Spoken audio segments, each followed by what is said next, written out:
ओम अज्ञानतिमिरन्दस्य ज्ञानञ्जनशलाखया चक्षुरुन्मिलितं येन तस्मै श्रीगुरुवे नमः। नमो विष्णुपदाय कृष्णप्रेष्ठाय भूतले श्रीमते भक्तिवेदान्तस्वामिनिति नामिने। नमस्ते सरस्वती देवे गौरवाणी प्रचारिणे निर्विशेषशून्यवादी पाश्चात्यदेशतारिणे। जय श्री कृष्ण चैतन्य प्रभु नित्यानंद श्री अद्वैत गदाधर श्रीवासदि गौर भक्तवृंद। हरे कृष्णा कृष्ण कृष्णा हरे हरे, हरे राम राम राम हरे हरे। तो अब आगे पृथु महाराज भगवान से कहते हैं कि मुझे ये आपको मैंने कहा आप केवल्यपति हैं, मतलब अगर आप चाहें तो वो मुक्ति भी प्रदान कर सकते हैं कि व्यक्ति जो है अपने जीवन के अंत में आप में विलीन हो जाए, आपके साथ में एक हो जाए।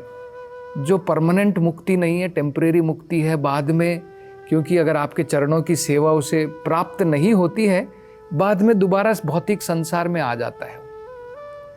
तो उन्होंने कहा था, तो अब वो बताते हैं उसका कारण। वो कहते हैं कि भगवान मुझे उस प्रकार की मुक्ति नहीं चाहिए कि मैं आपके शरीर में जाकर के एक हो जाऊं, क्योंकि ऐसा करने से क्या होगा, आपके चरण कमल में जो सुधा है, भगवान के चरण कमल जो है उसे अमृत कहते हैं। उसमें एक प्रकार का सुधा, एक प्रकार का अमृत है जिसका भगवान का भक्त सेवा करके पान करता है, तो वो अवसर उसका खो जाएगा। अब जो है सदैव जब हम भगवान की उपासना करते हैं, भगवान के चरण कमलों की उपासना करते हैं, उसके द्वारा भक्त को एक अवसर प्राप्त होता है कि सदैव भगवान के चरणों में जो अमृत है उसके स्वाद को वो चख सकता है। तो कहते हैं कि भगवान ये अवसर मैं नहीं खोना चाहता हूँ कि मैं केवल्य की प्राप्ति कर लूँ, आप में एक हो जाऊं और ये मेरा अवसर चला जाए कि मैं आपके चरण कमल की उपासना करके जो उसमें से आनंद का जो अमृत निकल रहा है उसको मैं खो दूं। उसे सुधा कहते हैं। तो ये कहते हैं, तब प्रश्न ये उठेगा कि भाई आपको भौतिक आशीर्वाद भी नहीं चाहिए, क्योंकि वो तो उन्होंने कह दिया था कि भाई ये जो भौतिक आशीर्वाद हैं ये तो उन जीवों के लिए हैं जो 3 गुणों से प्रभावित होते हैं, जिन्हें पता नहीं है कि भाई सनातन जीवन क्या होता है, वो केवल टेम्परेरी सुख के पीछे भाग रहे हैं। उनके लिए तो ठीक है, मैं जो बुद्धिमान व्यक्ति है वो थोड़ी इनके पीछे भागेगा। तब प्रश्न ये उठेगा कि ठीक है भाई, भगवान तुम्हें आशीर्वाद देना चाहते हैं, तुम्हें क्या आशीर्वाद चाहिए? तुम्हें उस प्रकार का आशीर्वाद भी नहीं चाहिए जो भौतिक जीव जो 3 गुणों से प्रभावित हैं, टेम्परेरी आशीर्वाद नहीं चाहिए। तुम्हें ये आशीर्वाद भी नहीं चाहिए जो ज्ञानी योगी वगैरह चाहते हैं कि मैं जो है इसके द्वारा भगवान में विलीन हो जाऊं, केवल्य मुक्ति की प्राप्ति कर लूं। वो आशीर्वाद भी तुम्हें नहीं चाहिए।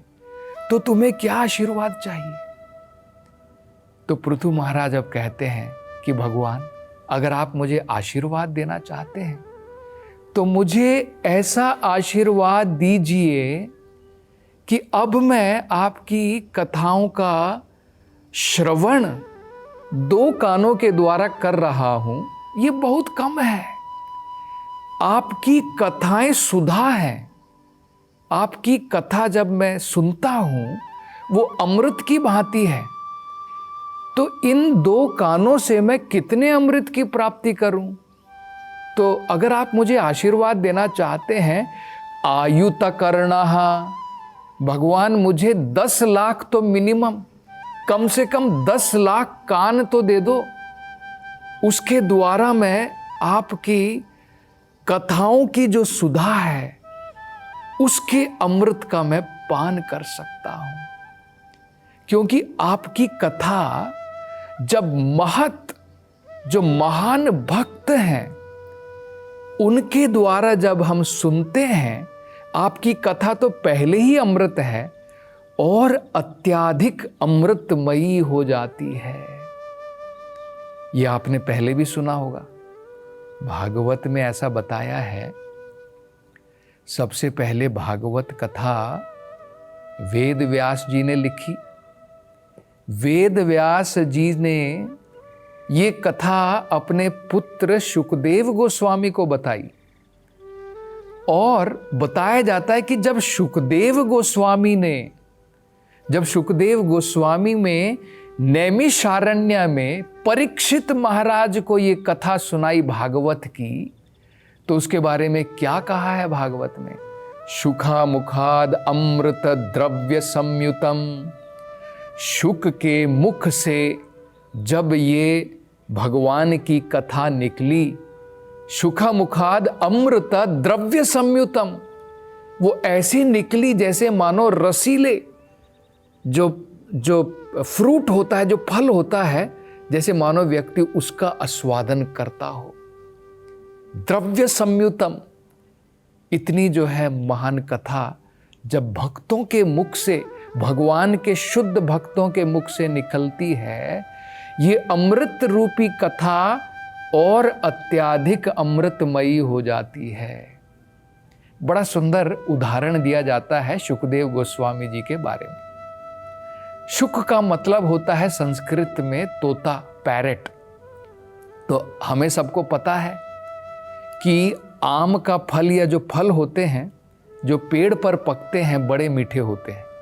कई बार हम लोग आर्टिफिशियली पकाते हैं, वो इतने मीठे नहीं होते, इतने रसीले नहीं होते।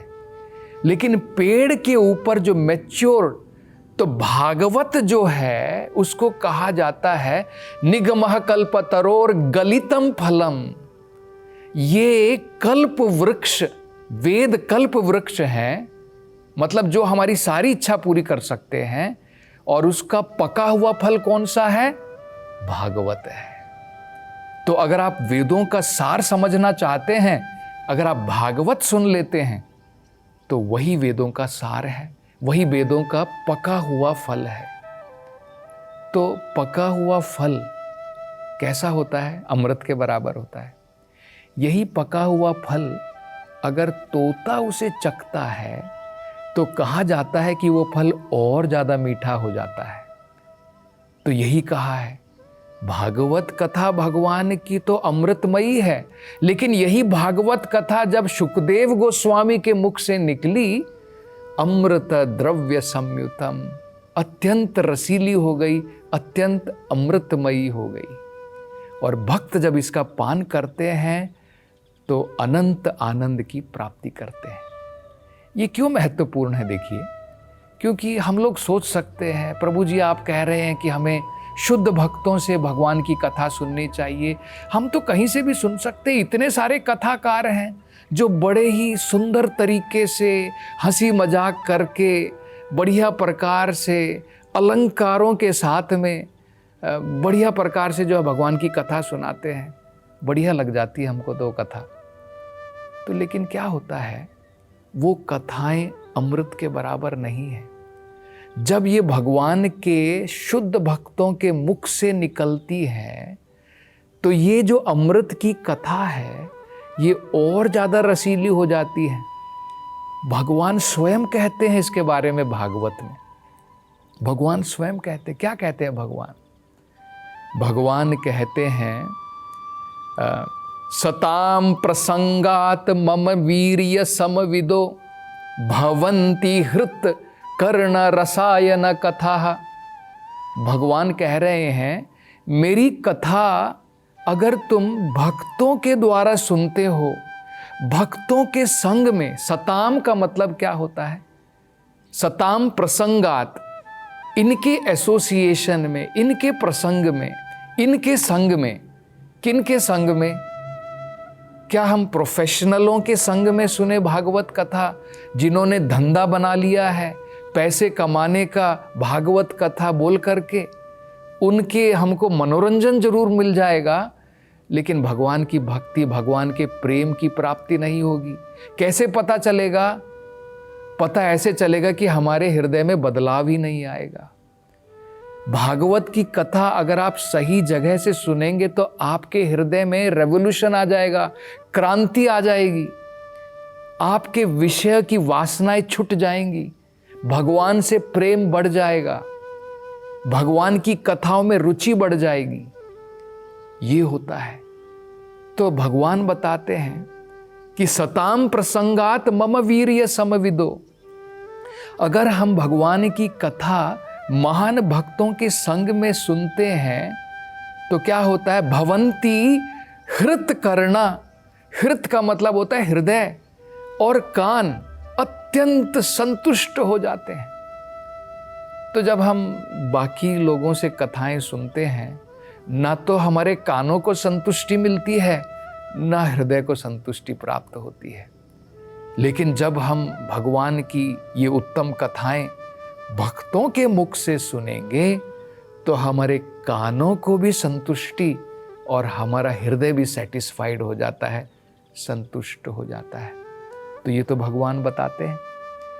आगे ये भी बताया जाता है, सनातन गोस्वामी कहते हैं, अवैष्णवा मुखम पूत हरि कथा अमृतम श्रवणम न कर्तव्यम। भगवान की कथा तो अमृत है, लेकिन इन अमृत रूपी कथाओं का श्रवण अवैष्णव लोगों से मत करो।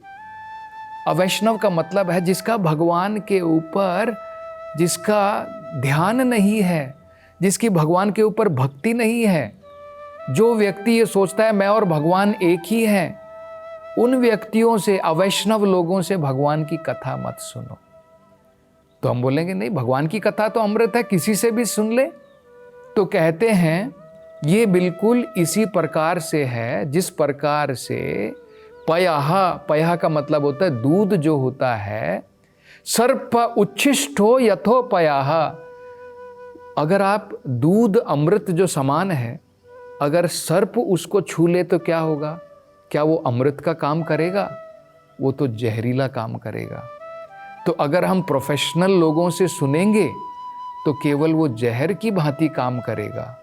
अगर हम भगवान के महान भक्तों से सुनेंगे वो अमृत की भांति काम करेगा। अब हमें समझना चाहिए हमें कहाँ से सुननी है भगवान की कथाएं। तो वो यही कह रहे हैं कि भगवान मुझे 10 लाख कम से कम मिनिमम कान जो है प्रदान कर दो, ताकि आपकी अमृत रूपी कथा इन महान भक्तों से मैं और अधिक सुन सकूं। अब आगे ये भी बताते हैं वो कि भगवान मैं ये कथा क्यों सुनना चाहता हूँ, मुझे 10 लाख कानों की क्या ज़रूरत है, इससे क्या मिलेगा? ठीक है, हृदय मेरा सेटिस्फाइड हो जाएगा, मन सेटिस्फाइड हो जाएगा, क्या मैं इस भौतिक संसार को पार कर पाऊंगा? लोग पूछेंगे ना, भगवान के पास में गया, क्या वरदान मांगा तूने? बस भगवान की कथा के लिए 10 लाख कान दे दो, इतना वरदान मांग लिया, उससे क्या मिलेगा? थोड़े आनंद की प्राप्ति हो गई। तो अब वो आगे बताते हैं, वो कहते हैं कि जब ये आपकी कथाएं शुद्ध भक्तों के मुख से निकलती है तो ये क्या कथा है? ये उत्तम श्लोक है। उत्तम श्लोक, भगवान का वर्णन उत्तम श्लोकों के द्वारा किया जाता है। तो उससे क्या होता है, जब ये उत्तम श्लोकों से भगवान की चरण कमलों की उपासना होती है, भगवान की गुणों का वर्णन होता है, भगवान की लीलाओं का वर्णन होता है, तो इन उत्तम श्लोकों के द्वारा भगवान के चरण कमल में जो अमृत है, जो सुधा कण है, जिसे बोलते सुधा कण, तो ये अमृत की भांति जैसे हवा चलती है, मान लीजिए भगवान के चरण कमल से निकल करके हवा चली, तो भगवान के चरण कमल में सुधा है, तो क्या होगा जब हवा चलेगी तो वो सुधा कण, उसके जो पार्टिकल हैं, अमृत के जो छोटे छोटे पार्टिकल हैं, वो सब हवा के साथ बह करके जाएंगे। तो ये भगवान के भक्तों के मुख से कथा ये उस प्रकार से बह करके जाएंगे, भगवान के चरण कमल से अमृत के छींटे लेकर के, और कहाँ पर जाएंगे? जब लोगों के कानों के अंदर में पड़ेंगे तो जो आत्मा सोई हुई है, जो विस्मृत है भगवान से, अपने रिलेशन को भूल चुके हैं। कई बार क्या होता है, हमारी मेमोरी लॉस हो जाती है, हमारी स्मृति भ्रमित हो जाती है। हम भूल जाते हैं कि भाई मेरे पिताजी, उनके पास में सब कुछ है, और भूल करके हम जो है चक्कर काट रहे हैं, गलियों में घूम रहे हैं, भीख मांग रहे हैं, भाई मुझे खाना दे दो। मान लीजिए आपको स्मृति वापस आ जाती है कि भाई आप तो एक बड़े व्यक्ति के पुत्र हैं, जिनके पास में सब प्रकार के सुख, सब प्रकार की समृद्धियां, ऐश्वर्य सब है। तो क्या आपको दोबारा भीख मांगने की जरूरत पड़ेगी? आप केवल अपने घर अगर वापस लौट जाते हैं, आपके सारे कष्ट का निवारण हो जाता है। तो वो यही कह रहे हैं कि हे भगवान, ये जो मैं क्यों मांग रहा हूं, क्योंकि जब महान भक्तों के मुख से आपकी कथा, अमृत रूपी कथा निकलती है, उसमें क्या होता है, ये अमृत रूपी कथा आपके चरण कमल के जो सुधा के कण हैं उसको लेकर के जाते हैं। और जब ये कर्ण के अंदर में प्रवेश करते हैं तो सोई हुई आत्मा जागृत हो जाती है। इसलिए चैतन्य महाप्रभु क्या कहते हैं, जीव जागो जीव जागो। अरे तुम माया की गोद में सोने में लगे हो। माया क्या है, एक राक्षसी की भांति है, उसकी गोद में हम लोग सो रहे हैं, तुम जागृत हो जाओ। उपनिषद भी कहते हैं जागृत निबोधा, कि हम लोग जो है मानव जीवन में तो कम से कम जागृत हो जाएं। तो हमको जागृत होने के लिए क्या करना है, इन कर्णों के द्वारा भगवान के शुद्ध भक्तों के मुख से भगवान की कथा सुनेंगे तो हमारी आत्मा जो है जागृत हो उठेगी। तो और इसके बारे में हम वर्णन अगली कथा में करेंगे। हरे कृष्णा।